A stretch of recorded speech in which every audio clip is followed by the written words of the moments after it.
우리가 예수를 믿기로 결정하면 하나님이 우리를 당신의 자녀로 삼으십니다. 그리고 하나님은 당신의 자녀들에게 요구하시는 것이 있습니다. 당신의 자녀로 삼았으면 이어서 하나님이 요구하는 게 뭘까? 마찬가지로 출애굽시켜 이스라엘을 구원시킨 하나님은 당신 백성을 삼으신 이스라엘 백성들에게 홍해를 건너기 직전에 세 가지를 요구하셨습니다. 그래서 오늘 설교 제목이 홍해를 건너기 위한 오리엔테이션이라고 정했습니다. 출애굽하여 이제 끌어낼 겁니다. 내 홍해 바다를 건너기 직전에, 니들 홍해 건너기 전에 세 가지 내가 요구하는 요구사항이 있다는 것입니다. 그 세 가지가 뭡니까? 두 가지는 앞선 시간에 말씀을 드렸고, 오늘 세 번째 세 가지, 세 번째가 뭔가 그거 말씀드릴 시간인데요. 지난 한 달 동안 오후 예배 때 우리가 종교개혁 세미나를 했기 때문에 한 달 전 이야기라 혹시 잊으셨을까 해서 두 가지를 복습하고 오늘 세 가지를, 세 번째 것을 말씀을 드리겠습니다. 우선 하나님이 홍해를 건너기 전에 요구한 것 세 가지. 첫째는 처음 난 모든 것은 다 거룩히 구별하여 내게 돌리라. 첫 것은 나한테 바쳐야 된다. 홍해 건너기 전에 하나님이 요구하는 첫 번째 겁니다. 처음 것, 첫 새끼, 첫 아들은 하나님 거다. 하나님 소유 사상, 이것은 성경에 흐르는 중요한 사상입니다. 첫 것은 하나님 거다. 이게 성경 사상입니다. 여러분, 우리의 시간도 첫 시간은 하나님 겁니다. 하루의 첫 시간은 언제죠? 새벽입니다. 한 주간의 첫날은 언제입니까? 주일입니다. 한 달의 첫날은 매월 1일 월삭의 날입니다. 한 해의 첫 시간은 송구영 신예배입니다. 이 모든 첫 것은 하나님 거다. 자녀를 낳아도 장자는 하나님 거다. 열매를 따도 첫 번째 딴 것은 하나님 거다. 하나님께 드리랍니다. 그러면 큰 복을 내려주겠다. 여러분, 왜 첫 것을 드리면 하나님이 기뻐하실까요? 이 첫 것을 드린다라고 하는 말의 의미가 아주 중요하기 때문입니다. 이 첫 것을 하나님께 드린다는 것은 무엇을 의미하느냐? 하나님을 최고로 여긴다는 거예요. 하나님을 하나님으로 인정한다. 하나님을 경외하는 표시가 첫 것을 하나님께 드리는 것으로 나타나기 때문에 하나님은 첫 것을 드리는 자에게 큰 복을 약속하십니다. 여러분, 우리가 하나님을 경외한다면 잠언 3장 9절에 보니까 네 재물과 네 소산물의 처음 익은 열매로 여호와를 공경하라. 처음 익은 열매로 여호와를 공경하랍니다. 그리하면 네 창고가 가득히 차고 네 포도즙 틀에 새 포도즙이 넘치리라. 부자 되는 비결을 말씀해 주고 있습니다. 창고 가득 차고 즙 틀에 새 포도즙이 흘러 넘치고 쌀독에 쌀이 넘치면 부자 아닙니까? 처음 익은 열매로 여호와를 공경하면 이런 복을 주겠답니다. 왜 처음 익은 열매를 드리면 그럴까? 이것이 첫 열매이기 때문에 그렇습니다. 이 말은 하나님을 가장 존중히 여기는 마음을 네가 가지고 있기 때문에 내가 너에게 이런 물질의 복을 주겠다고 약속하셨습니다. 여러분, 우리가 옛날에 그 시골에서 밥을 하면 어머니가 제일 먼저 할아버지 밥을 먼저 푸셨어요. 그리고 나서 아버지 밥을 푸시고, 그리고 이제 우리들 밥을 풉니다. 왜 할아버지 밥을 제일 먼저 폈을까요? 첫 번째 푸는 것이 존중의 의미, 존경의 의미가 거기에 들어있기 때문입니다. 사실 영양학적으로 보면 맨 나중에 누룽지에 가까운 게 영양은 제일 많거든요.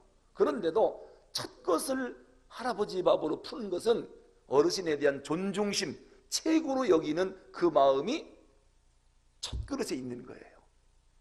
우리가 하나님께 첫 열매를 드린다라고 하는 것은 하나님은 내 인생의 최고이십니다. 내가 가장 존중히 여기는 분입니다라고 하는 신앙 고백이기 때문에 하나님이 그를 그렇게 귀중하게 여기는 것입니다. 그래서 홍해를 건너기 전에 첫 번째 요구하시는 것, 첫 것은 구별해서 하나님께 드려라. 이 말이 뭡니까? 앞으로 홍해를 건너 인생을 살 때 하나님 최고로 여기라는 거예요. 그래야 가나안 땅의 복을 받을 수 있다. 성도 여러분, 지금 여러분 인생 사시면서 누가 최고입니까? 하나님이시지요. 그래서 여러분이 복 받는 거예요. 하나님 이외에 나는 중요한 것이 많습니다. 그런다면 하나님이 아마 섭섭해할 것입니다. 첫 것을 구별하여 하나님께 드려라. 이게 홍해를 건넌, 즉 세례받은 세례교인이 해야 할 첫 번째 삶의 원칙입니다. 하나님 최고로 여기는 사상. 두 번째로 하나님이 이스라엘 백성들에게 뭘 요구하셨습니까? 다름이 아니라 절기를 지키라 그랬습니다. 절기. 이스라엘에 7대 절기가 있는데 오늘 본문에서 말씀하는 절기는 무교절입니다. 무교절. 여러분, 우리가 구원받는 데 있어서 첫 번째 필수 조건으로는 흠없는 어린 양의 피가 필요합니다. 그럴 때 죽음의 사자가 뛰어넘었습니다. 그걸 유월절이라고 그러죠. 유월절. 그런데 구원의 두 번째 필수 조건은 뭐냐? 구원받은 우리가 모든 삶 속에서 누룩을 제거해야 합니다. 이게 무교절입니다. 여러분 세례 받으셨죠? 이제 구원받은 우리가 어떻게 살아야 되느냐? 하나님이 두 번째 요구하는 거, 너희들 삶 가운데 누룩을 제거해라. 누룩이 뭡니까? 악입니다. 죄. 누룩 넣지 않은 빵인 무교병을 먹어라. 악이 없는 의로운 삶을 살아라. 바로 이것을 하나님이 요구하십니다. 이 출애굽을 했다라고 하는 것은 뭘 의미하느냐? 애굽의 잿된 생활, 애굽의 죄악에 굴복하는 삶을 지금까지 살았습니다. 이젠 하나님을 따라 출애굽했습니다. 이제부터는 하나님의 인도함을 받아 의의 생활을 시작해야 한다. 그러므로 애굽에 살 때와 출애굽한 이후의 삶은 달라야 된다는 겁니다. 여러분, 예수 믿기 전과 세례받은 이후 예수 믿는 삶을 달라야 됩니다. 옛날에는 우리가 유교병을 먹었습니다. 죄도 먹었습니다. 누룩을 넣어서 떡을 만들어 먹었습니다. 얼마나 달콤했던지. 그러나 예수 믿은 이후 세례받았다면 이제부터는 무교병을 먹어야 됩니다. 누룩이 들어있지 않은 빵, 죄 없는 삶, 악이 없는 거룩한 삶, 이것이 우리 기독교인들입니다. 우리는 마귀의 자식이었습니다. 하나님의 은혜로 홍해바다를 건너 하나님의 자녀로 신분이 새롭게 변화됐습니다. 이제 어떻게 살아야 되느냐? 죄 지으면 안 됩니다. 악을 행하면 안 됩니다. 그래서 무교절을 지켜라, 무교병을 먹으라고 두 번째 요구를 하십니다. 그리고 너희 집안에 있는 유교병, 죄의 요소를 전부 끌어다가 불태우라고 그랬습니다. 여러분, 혹시 여러분 집안에 누룩과 같은 죄의 요소가 되는 물건들이 있습니까? 전부 꺼내다가 불살라야 됩니다. 청소하셔야 됩니다.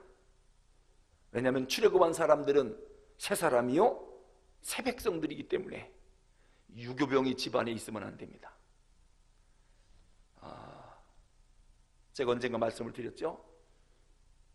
어느 집에 신방을 갔더니 잉어 그림이 아주 그 족자에 잘 그려서 벽 중앙에다가 딱 그려놨는데 또 뭐 호랑이 그림, 어떤 집은 달마 그림도 있어요. 달마, 반짝반짝 머리가 빛나는데 아주, 그래서 누가 아주 선물로 준 거라고, 소중한 그림이라고. 이것들이 다 유교병들입니다. 유교병들 전부 끌어다가 불태우고 이제는 무교병, 죄가 없는, 죄는 모양이라도 버리라는 거예요. 죄는 생각하지도 말라는 거예요. 이것이 하나님이 홍해를 건너기 전에 두 번째 요구하는 요구사항입니다. 그런데 이 무교절 절기를 하나님이 말씀하시면서 자녀들에게도 이 무교절을 지키라고 교육을 시키랍니다. 왜냐하면 이 자녀들은 홍해 바다를, 이 출애굽, 이 애굽의 상황을 경험을 못했고 출애굽의 구원을 보지 못한 자녀들이 앞으로 계속 태어날 텐데, 이것을, 즉 하나님의 구원 역사를 오고 오는 세대 자녀들에게 계속 가르치라는 것입니다. 그래서 이스라엘 부모들은 지금도 이 무교절 절기를 지키면서 자녀들에게 세 가지를 꼭 가르칩니다. 첫째는 뭐냐? 하나님께서 강한 손으로 우리를 애굽의 노예 생활로부터 구원해 내셨다, 이걸 가르치고, 두 번째는 애굽의 초태생들이 다 죽는 마지막 심판의 밤에 하나님이 어린 양의 피를 발라 우리를 구원시켜 주었다. 세 번째, 이스라엘의 모든 자녀들도 이 어린 양의 피가 묻은 사람이기 때문에 구원받았으니 두 번 다시 유교병을 먹지 마라, 죄 짓지 마라. 이것을 자녀들에게 꼭 지금도 가르치고 있습니다. 여러분, 오늘 우리도 마찬가지입니다. 우리 자녀들에게 뭘 가르쳐야 되느냐? 절기를 지키면서 하나님만이 유일한 구원자이시다, 그리고 우리는 하나님의 아들 예수님을 통해서 하나님의 강한 손으로 구원받은 사람들이다, 이 사실 잊지 말라고. 그리고 또 한 가지, 하나님의 심판이 애굽 땅에 내렸던 것처럼 예수님 재림하시면 이 세상을 반드시 심판하실 것이다, 너 심판대 앞을 꼭 기억해라. 이걸 우리 자녀들에게 가르쳐야 합니다. 오늘 본문 9절 10절에 보니까요, 이 사실을 어떻게 하라고 합니까? 우리 9절 10절을 같이 한번 읽어보겠습니다. 시작. 이것으로 내 손의 기호와 내 미간의 표를 삼고 여호와의 율법이 내 입에 있게 하라. 이는 여호와께서 강한 손으로 너를 애굽에서 인도하여 내셨음이니 해마다 절기가 되면 이 규례를 지킬지니라. 아멘. 이 중요한 사실을 자녀들에게 가르치는데 잊지 않게 하려고 이 율법을 기록해서 손목에다가 칭칭 감아놓고, 또 하나는 이마에다가 그 말씀을 써서 이마에 두르고 다니게 그렇게 시키라는 것입니다. 왜 손목에다가 이 율법을 달고 다니고 이마에다가 이렇게 붙이고 다니라고 할까? 근데 가만히 생각을 해보니까요, 인간의 중요한 감각기관이 이 머리에 다 있더라고요. 대개 감각기관이 5개인데 머리에 4개가 있고 손에 하나 있어요. 여러분, 우리 머리에 시각인 눈이 있지요, 청각인 귀가 있고 후각인 코가 있고 미각인 혀가 있습니다. 4개의 감각기관이 머리에 다 있고, 그래서 이 율법을 이마에다가 두르라고 한 것 같아요. 그리고 촉각은 손에 있거든요. 그러니까 손에다가도 율법을 여기다 붙이고 다니래요. 이건 뭘 말하느냐? 여러분, 사람의 죄가 무엇을 통해서 우리에게 들어옵니까? 이 5개의 감각을 통해서 들어와요. 특히 조심해야 할 것, 눈을 통해서 죄가 들어옵니다. 특히 남성들은 그래서 보는 걸 조심해야 돼요. 남자들은 눈을 통해서 죄가 들어와요. 여자들은 귀를 통해서 죄가 들어와요. 귀, 듣는 거 조심해야 돼요. 이 눈과 귀가 죄가 들어오는 통로입니다. 그러니까 하나님의 율법을 아예 이마에 붙여버리래요. 그래서 죄가 들어오지 못하도록 모든 감각기관이 하나님의 말씀으로 들여져야 된다라고 하는 것입니다. 하여튼 아담이 죄 짓는 것도 보면 보세요, 보암직도 하고, 이 죄가 눈으로 들어왔습니다. 에덴 동산에. 아담의 눈이 없었으면 보았겠습니까? 그럼 죄 안 졌겠죠. 또 먹음직하고, 입이 문제입니다. 지혜롭게 할 만큼 탐스럽게 보이는 거예요. 이 감각기관이 먼저 죄에 빠져버리니까 에덴 동산에서 죄를 진 거예요. 자, 이 율법을 왜 손목에다 달고 이마에 달라고 했는지 아시겠죠? 조심하라고 하는 거예요. 죄가 들어오지 못하도록. 여러분, 끔찍한 살인사건을 저지른 사람들 보세요. 대부분 보지 말아야 할 것을 봤기 때문에 충동범죄를 저지릅니다. 예수를 믿는 사람들은 우리의 몸과 마음과 내 삶 전체가, 심지어는 나의 5가지 감각기관이 하나님 말씀으로 거듭나야 됩니다. 이것이 하나님이 출애굽, 즉 홍해를 건너기 전에 우리에게 요구하는 것입니다. 너 보는 거 조심해야 되겠다. 너 이제 세례 받을 거잖아. 예수 믿을 거잖아. 너 보는 거 조심해라. 너 듣는 거 조심해야 되겠다. 너 말하는 거 조심해야 되겠다. 먹는 거 조심해야 되겠다. 너 이거 손 조심해라. 이거를 하나님이 우리에게 요구하는 거고, 이걸 자녀들에게 가르치라는 거야. 자녀들에게. 얘야, 너 눈 조심해라. 귀 조심해라. 입 조심해라. 손 조심해라. 이거를 자녀들에게 대대로 계속 가르치라는 것입니다. 그래서 이스라엘 백성들은 지금도 절기가 되면 이 말씀을 자녀들에게 가르칩니다. 출애굽기 13장 3절에 보면 모세가 백성에게 이르되 너희는 애굽고 종되었던 집에서 나온 그날을 기념하여 유교병을 먹지 말라. 여호와께서 그 손의 권능으로 너희를 그곳에서 인도하여 내셨습니다. 그리고 10절에서 해마다 절기가 되면 이 규례를 지킬지니라. 하나님이 주신 이 규칙을, 이 절기, 무교절을 꼭 지키라고 말씀을 하십니다. 하나님이 두 번째 요구하는 게 뭡니까? 무교절을 지키라. 여러분, 지금도요, 이스라엘 백성들이 사는 유대인 공동체에 가면 6월절 절기가 되면 이 무교절 행사를 합니다. 큰 드럼통을 마을 한 중앙에 갖다 놓고요, 거기다가 불을 펴놔요. 장작불을. 그리고 집집마다 있어서는 안 될 유교병들, 죄의 요소들 있죠? 그걸 전부 다 끄집어냅니다. 그리고 심지어는 백지에다가 내 마음속에 있는 죄까지 다 씁니다. 하나님, 제가 이런 죄를 졌고 이런 죄를 졌고, 아무에게도 말할 수 없는, 그러나 하나님은 알고 계시는, 하나님과 나만이 아는 죄, 이것을 다 적어요. 그리고 이걸 접어가지고 마을 한가운데 와서 드럼통에다 다 불태워버립니다. 이게 무교절을 지키는 거예요.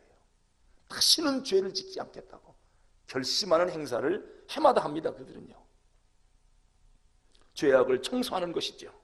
너희들 꼭 그 일을 쉬지 말고 하라는 거예요. 하나님이 두 번째 요구하는 거고, 세 번째 요구하는 게 뭡니까? 이제 오늘 본문입니다. 첫째는 첫 것을 구별하여 하나님께 드려라. 하나님 최고 사상을 가지라는 거예요. 두 번째는 무교절을 지켜라. 죄 지으면 안 된다. 깨끗하게 살아야 된다. 그리고 세 번째 요구하는 것은 뭐냐? 구름기둥과 불기둥의 인도함을 철저히 받으라는 거예요.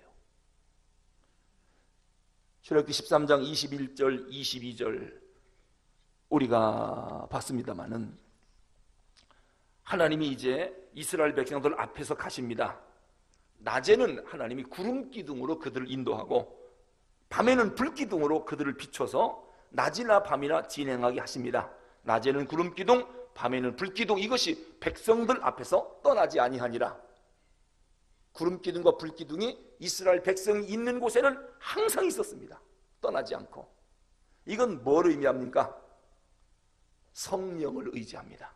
구름기둥과 불기둥이 인도함을 받는 것은 오늘날 성령님의 인도를 철저히 받으라는 거예요. 여러분, 홍해바다 건넜습니까? 세례 받았습니까? 이제 구원받았군요. 이제부터는 여러분 생각대로 사시면 안 돼요. 구름기둥과 불기둥의 인도를 받아야 돼요. 성령님의 인도를 받으셔야 돼요. 여러분, 사실 하늘에서 만나가 내린 것은 언제부터 내렸습니까? 출애굽기 16장부터 내려요. 즉 홍해바다를 건넌 뒤부터 하늘에서 만나가 내려요. 그런데 이 구름기둥과 불기둥은 언제부터 이 백성들과 함께 하느냐? 홍해바다 건너기 전부터 구름기둥과 불기둥이 이 백성들을 인도하고 있어요. 그러니까 구름기둥이 움직이면 백성들은 그 길을 따라서 움직이면 됩니다. 구름기둥이 인도하는 대로. 그런데 이 구름기둥이 이 이스라엘 백성들을 어디로 인도했느냐? 홍해바다 쪽으로 인도해요. 홍해바다 쪽으로. 지금 이스라엘 백성들이 그 길로 가고 싶어서 온 게 아니라 구름기둥, 불기둥이 이 백성들을 인도해서 쭈렁쭈렁 따라갔더니 홍해바다 앞에 딱 갖다 놓은 거예요. 이제는 더 이상 물 때문에, 바다 때문에 건너갈 수가 없어요. 그 홍해바다를 건너서 이 구름기둥이 남쪽 지역으로 쭉 인도합니다. 그러면은 가나안 땅까지 40년 걸려요. 그러지 말고 지중해 연안으로 인도해서 블레셋 사람 땅을 거쳐가면 열흘이나 열하루면은 가나안 땅에 도착하거든요. 왜 이 지름길을 놔두고 홍해바다를 건너 남쪽으로, 남쪽 지역으로 구름 기둥과 불 기둥이 이들을 인도할까? 거기는 이유가 있습니다. 이스라엘 백성들이 오랜 노예 생활을 애굽에서 했지요. 무려 430년입니다. 지금 애굽에서 쫓겨나오다시피 급히 나온 사람들입니다. 그리고 이들은 노예 생활만 했지 주권 국가로서 전쟁을 일으키고 자기 민족을 지키려고 하는 그런 것을 해본 적이 없습니다. 무기를 가지고 있는 것도 아니고 군사훈련을 받은 것도 아닙니다. 그냥 노예 정신만 갖고 있습니다. 그런데 그런 상태로 블레셋 땅 지름길로 이 백성을 인도하다 보면 블레셋 사람들이 자기 땅을 밝게 놔두지 않아요. 이스라엘 백성들과 전쟁을 일으키게 될 겁니다. 그러면은 이 노예 백성들은 싸우려고 하지 않고 불안하고 무서워서 다 도망치면서 어디로 돌아갈까요? 애굽으로 다시 돌아가자고 난리를 칠 겁니다. 그래서 하나님이 다시는 애굽으로 돌아가자는 말을 못하도록 홍해바다를 건너게 한 거예요. 다시 돌아가려면 홍해바다 건너가야 되는데 어떻게 건너갑니까?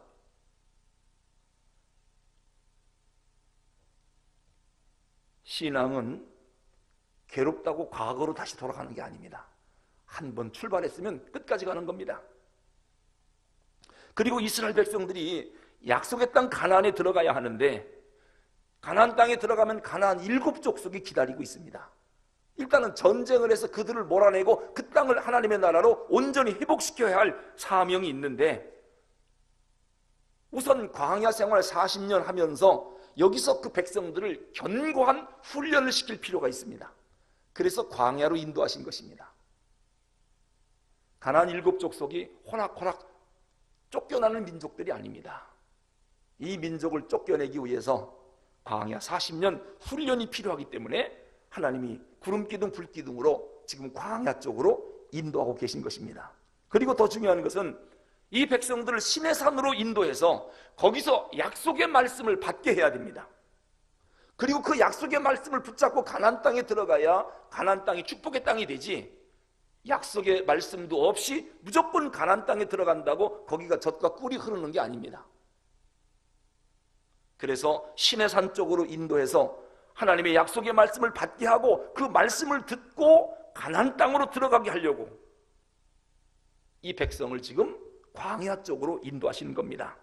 그리고 무엇보다도 가나안 땅에 들어가기 전에 하나님을 먼저 예배하는 훈련, 가나안 땅에 들어가면 예배하는 삶이거든요. 그 예배하는 훈련을 집중적으로 시키려고 지금 광야로 이끌어내는 것입니다. 그리고 더 나아가서 약속의 땅에 들어가기 전에 이 광야 여정 40년을 통해서 하나님을 신뢰하는 법을 배워야 됩니다. 그 훈련을 시키려고 지금 광야로 인도하는 겁니다. 20절에 보니까 그 사람들이 숲곳을 떠나서 광야 끝 에담에다가 장막을 치도록 구름기둥과 불기둥이 인도합니다. 아니, 약속의 땅 가나안으로부터 점점 멀어지는 길을 택한 거예요. 블레셋 땅으로 가면 열흘이면 가는데 이제는 40년 길을 하나님이 인도하니까 점점 먼 남쪽 지역으로 이 백성을 인도하는데 그 이유가 지금 말씀드린 그 5가지 이유가 있었던 것입니다. 성도 여러분, 이스라엘 백성들이 가나안 땅에 들어가서 40년간 훈련을 받는데 가장 중요한 훈련은 자기를 내려놓는 훈련입니다. 그래서 지금 홍해바다 쪽으로 인도하는 것이죠. 원래 홍해바다를 건너는 것을 세례를 받는다, 구원론에서 그렇게 말합니다. 여러분, 세례가 뭐죠? 자기를 죽이는 일이 세례입니다. 자기를 내려놓는 게 세례예요. 그러니까 세례받은 사람들은 자기가 살아있으면 돼요, 안 돼요? 안 됩니다. 자기를 죽인 것이 세례교인이에요. 그런데 덜 죽어가지고 고개를 바짝 들고 다니는 사람들이 있어요. 그럴 때는 이제 한 대 더 맞아야 죽습니다. 물속에 한 번 더 들어가든지. 왜냐? 세례는 자기 부인이에요. 세례교인은 자기를 부인하는 사람들이고 자기를 죽인 사람들이거든요. 그러기 위해서 자기를 부인시키려고 홍해바다로 하나님이 지금 인도하는 것입니다. 그런데 문제가 하나 발생했습니다. 무슨 문제냐면 이스라엘 백성들을 출애굽하도록 10번째 재앙에 항복을 한 바로 왕이 출애굽하는 이스라엘 백성들을 보니까 생각이 바뀌었어요. 그래서 군대를 이끌고 떠나가는 이스라엘 백성들 뒤를 추격하기 시작합니다. 이스라엘 백성들은 지금 당황하기 시작하죠. 군대가 뒤쫓아옵니다. 앞으로 도망가려고 했더니 홍해바다가 있어요. 넘실대는 검푸른 물이 있고 뒤에는 애국 군대가 추격하고 있고 좌우는 높은 절벽에 위험한 광야입니다. 이제는 동서남북 어디로도 도망칠 수가 없어요. 앞으로 가자니 물에 빠져 죽고 뒤로 가자니 애국 군대가 오고 좌우는 위험한 광야고, 이걸 보고 이제 보관에 든 쥐다, 진퇴양난입니다. 이러니까 백성들이 난리가 난 겁니다. 아우성입니다. 여러분에게 묻겠습니다. 여기까지 누가 인도했습니까? 하나님이 인도했습니다. 왜요? 구름기둥 불기둥을 따라오는 곳이거든요. 성령이 인도하는 길이에요. 여러분, 성령님이 인도하는 길에 이렇게 위험에 처할 수가 있습니까? 얼마든지 있습니다. 그럴 수 있습니다. 그런데 문제는 뭐냐? 하나님은 놀라운 계획을 갖고 있었습니다. 그런데 우리는 몰라요. 하나님 왜 여기를 인도하셨을까? 우리는 몰라요. 그러니까 모세를 죽이겠다 살리겠다 아우성치고 우리를 애굽에 매장할 곳이 없어 이곳으로 이끌어왔느냐? 이제 우린 다 죽었다, 다 끝났다, 다 틀렸다. 세상에, 하나님이 그것도 모르고 이 백성을 여기로 인도했겠습니까? 좀 하나님을 믿는 믿음이 있었다면은 봐라, 오늘날 하나님이 어떻게 하시는지 기가 막힌 역사를 일으킬 것이다. 애국 군대야, 쫓아와라. 홍해바다 넘실대라.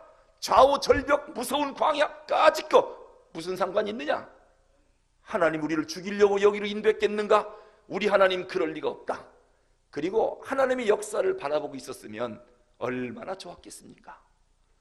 백성들 하나같이 우린 다 틀렸다, 다 죽었다. 그때 모세가 하늘을 향하여 기도합니다. 아버지 하나님, 이 백성들이 나를 죽이려고 달려듭니다. 이거 어떻게 해야 됩니까? 위기에 빠졌습니다. 모세야, 네 손에 있는 게 뭐냐? 지팡이밖에 없습니다. 그래, 그 지팡이로 홍해바다를 쳐라. 치니까 쫙 갈라지는 거예요. 이 속에 길을 내놨을지 누가 알았습니까? 그러니까 여러분, 성령님이 인도하는 길에 어려운 일이 있을 수가 있습니다. 원망해야 됩니까? 안 해야 됩니까? 원망은 금물입니다. 하나님의 홍해바다 속으로 길을 내놨다. 전혀 예측하지 못하는 곳에 새로운 길이 열린다. 이것이 믿음이고 하나님은 실제로 그렇게 해오셨습니다. 그 하나님을 신뢰하겠느냐? 이 하나님을 믿겠느냐? 예수 믿는 삶은 그 하나님을 믿는 삶입니다. 그래서 어떠한 일이 와도 믿음의 사람들은 절망이란 있을 수가 없습니다. 아무리 어려운 상황이 닥칠지라도 구름기둥과 불기둥인 성령님이 인도하신 길이기 때문에 피할 길을 주시고 극복할 힘을 하나님이 반드시 주시기 때문입니다. 우리는 그것을 보고 사는 사람들입니다. 여러분, 우리에게 닥치는 상황들 보세요. 목사님, 이것은 도저히 해결이 안 됩니다. 불가능합니다. 그건 우리나 불가능하지 하나님도 불가능합니까? 그럼 하나님 왜 믿습니까? 안 되는 일은 내가 안 되는 거지 하나님도 안 되느냐 말이에요. 길을 갈 때도 어디로 가야 할지 내가 모르는 거지 내 앞길을 하나님도 모릅니까? 하나님은 아시잖아요. 우리가 어떤 길로 가야 할지 하나님은 다 알고 계셔요. 나만 모를 뿐이에요. 하나님은 우리의 연약함, 우리의 형편처지 누구보다도 잘 아셔요. 그리고 우리가 각자 져야 할 짐의 분량이 얼마인지 그 짐의 분량까지도 알아요. 얘는 이만큼 지면 쓰러진다, 얘는 이만큼은 견딘다, 그것까지도 하나님은 아시기 때문에 넘어질 만큼, 시험들 만큼 우리에게 어려운 일을 주지도 않아요. 그리고 아무렇게나 우리를 버려두지 않습니다. 하나님이 인도하시는 길, 그래서 우리는 항상 안심하고 믿고 따라갈 수가 있는 것입니다. 이것을 너희가 출애굽에서부터 계속 배워오라는 겁니다. 하나님이 어떠한 분인지 이런 일을 통해서 하나님을 신뢰하라는 것입니다. 이제 이스라엘 백성들을 하나님이 어떻게 인도하셨습니까? 항상 백성들 앞에서 구름 기둥과 불 기둥이 움직였습니다. 그것만 따라가면 됩니다. 앞에 장애물이 있습니까? 걱정하실 거 없습니다. 성령님은 쉬란 딜람바노마이, 우리 앞에 있는 그 무거운 가로막는 짐들을 벌쩍 들어서 옮겨주십니다. 그게 성령님이 하시는 일입니다. 성령님의 철저한 인도를 우리가 받아야 됩니다. 이것이 예수 믿는 사람입니다. 그래서 오늘 구원시키려고 이스라엘 백성들을 끌어낸 다음에 홍해를 건너기 전에 세 번째 요구사항이 뭐냐? 너희들 앞으로 구름 기둥과 불 기둥을 철저히 따라가야 된다. 바닷속으로 인도하더라도 성령이 인도하면 따라 들어가라는 거예요. 험산 전령으로 끌고 가도 구름 기둥과 불 기둥이 인도하면 가라는 겁니다. 왜? 그 길이 살 길이라는 거예요. 오늘 여러분에게 묻겠습니다. 성령의 인도함을 철저히 받고 있습니까? 걱정하지 마십시오. 아마 여러분이 가는 길마다 기적이 일어날 것입니다. 홍해는 갈라질 것이고 하늘에서 만나가 내릴 것이고 반석에서 생수가 터져 나올 것입니다. 이게 성령이 인도하는 길이고 우리는 그것을 인생 살면서 계속 경험하고 체험하게 될 것입니다. 오늘 하나님이 지금 우리에게 그걸 요구하는 것입니다. 하나님이 너희와 항상 함께 계시다라고 하는 것을 잊지 말라는 겁니다. 그 가시적인 상징물이 구름 기둥과 불 기둥이었습니다.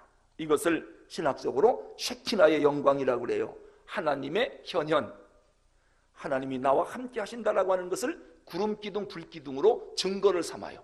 하늘에 구름 기둥이 보여요. 이건 뭘 말하느냐? 셰키나의 영광, 하나님이 지금 우리와 함께하고 계시다. 그거의 강력한 증거예요. 그런데 여러분, 호렙산에서 모세가 하나님을 만날 때는 가시던 불에서 1대1의 경험이었어요. 1대1의 체험.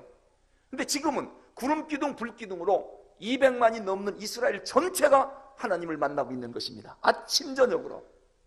얼마나 신날까요? 그런데 오늘 우리도요, 아침 저녁으로, 아니 항상 성령님이 우리를 인도하셔요. 성령님이 우리의 인생길을 인도하셔요. 어디? 천당 들어갈 때까지. 그런데 그것을 몰라서 원망불평하고 강중내산해하고 정말 믿음 없는 모습들을 우리 자신에게서 봅니다. 우리는 하나님께서 약속하신 가나안 땅을 향해 나아가는 하나님의 군대들입니다. 그 가나안 땅까지 가는 여정에 수많은 위험과 고난이 도사리고 있습니다. 근데 한 가지 분명한 것은 하나님이 우리와 함께 하셔서 하나님이 인도하시는 길이다라고 하는 거예요. 성령님이 우리 길을 인도한다는 겁니다. 수없는 난관과 위험과 고난이 있을 겁니다. 그러나 성령님이 우리와 함께해서 인도하시기 때문에 걱정할 필요가 없습니다. 위급하면 아버지 하나님을 부르면 됩니다. 내가 너와 함께 있어 네가 어디로 가든지 너를 지키며 너를 이끌어 이 땅으로 돌아오게 할지라. 내가 내게 허락한 것을 다 이루기까지 너를 떠나지 아니하리라. 항상 우리와 함께 계셔서 우리를 인도하시고 지키시겠다고 창세기 18장 15절에서 하나님이 약속하십니다. 하늘로 승천하시기 전에 마태복음 28장 20절에서도 내가 너희에게 분부한 모든 것을 가르쳐 지키게 하라. 볼지어다 내가 세상 끝날까지 너희와 항상 함께 있으리라. 기가 막힌 말씀입니다. 하나님이 우리 보고 뭐라고 그러느냐? 세상 끝날까지 항상 너희와 함께 있으리라. 결코 너희를 떠나지 아니하리라. 지금 하나님은 우리와 함께하고 계십니다. 아직 세상 끝이 아니잖아요. 세상 끝날까지 우리와 함께 한다고 하니까 지금도 하나님은 우리와 함께하고 계십니다. 구름 기둥과 불 기둥으로 우리를 인도하고 계십니다. 결국 따라가 보면 푸른 초장, 맑은 시냇가로 우리를 인도하실 것입니다. 우리는 출애굽한 하나님의 자녀들입니다. 오늘 홍해를 건너기 전에 세 가지 오리엔테이션을 하는 하나님의 마음, 하나님의 말씀을 귀담아 듣고, 첫 번째, 첫 것은 하나님께 드려라. 하나님 최고주의, 잊지 말라는, 하나님을 최고로 모셔라. 두 번째, 무교절을 지켜라. 악을 버려라. 죄 짓지 마라. 세 번째, 성령의 인도함을 철저히 받아라. 알았느냐?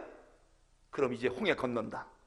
다음 주는 홍해를 건너는 이야기가 나옵니다. 기도하겠습니다.